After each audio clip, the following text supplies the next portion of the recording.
नमस्कार, मी अस्मिता. माझ्या रेसिपी चॅनलमध्ये तुमचे खूप स्वागत. आजची आपली रेसिपी आहे कच्चा चिवडा. कच्चा चिवडा बनवण्यासाठी एक मोठं पसरट भांडं घ्यायचं आहे, म्हणजे चिवडा आपला चांगला मिक्स होतो. आणि इथे 1 कप मुरमुरे मी घेतले आहे. आता इथे 1 प्लेट चिवडा बनवण्यासाठी आवडीप्रमाणे मी इथे फुटाण्याची डाळ घेतली आहे. तसे इथे फुटाणे वापरले जातात, पण फुटाणे नसल्यामुळे मी इथे फुटाण्याची डाळ वापरली आहे. आणि इथे कच्चे शेंगदाणे वापरले जातात, मी इथे तळून शेंगदाणे घेतले आहे. आवडीप्रमाणे तुम्ही हे जिन्नस वापरू शकता. आता पाव टीस्पून मी इथे आलं लसूण पेस्ट घातली आहे. पाव टीस्पून हळद घातली आहे. पाव टीस्पून आपल्याला लाल तिखट वापरायचे आहे. रंग चांगला येण्यासाठी काश्मीरी मिरची पावडरसुद्धा इथे तुम्ही वापरू शकता. इथे मी 2 टीस्पून शेंगदाण्याचे तेल वापरले आहे. कच्च्या चिवड्यामध्ये फ्लेवर हा जवस तेलाचा असतो.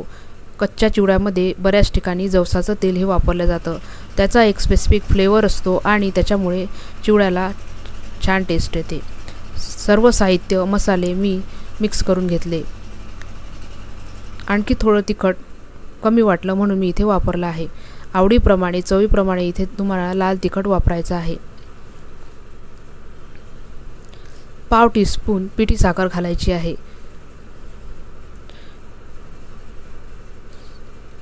बारीक कट केलेली हिरवी मिरची आवडीप्रमाणे वापरायची आहे.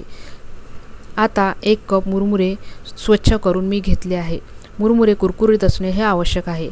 मुरमुरे जर कुरकुरीत नसेल तर स्लो गॅसवर मुरमुरे हे भाजून घेऊ शकता, म्हणजे ते छान कुरकुरीत होतील आणि चिवडा हा खमंग असा बनेल. इथे कच्चे पोहे पण वापरले जातात. इथे मी थोडं मिक्स फरसाण माझ्याकडे अवेलेबल होतं म्हणून मी वापरलं. फार छान फ्लेवर याने येतो. पातीचा कांदा आणि सुका कांदा पण मी इथे कट करून वापरला आहे. कच्च्या चिवड्यामध्ये वापरल्या जाणाऱ्या वस्तूचं प्रमाण हे स्पेसिफिक नसतं, त्याच्यामुळे आवडीप्रमाणे आपल्याला ह्या वस्तू घालायच्या आहेत. चिवडा आपला रेडी आहे. आता कट केलेला टोमॅटो आपल्याला चिवड्यामध्ये घालायचा आहे.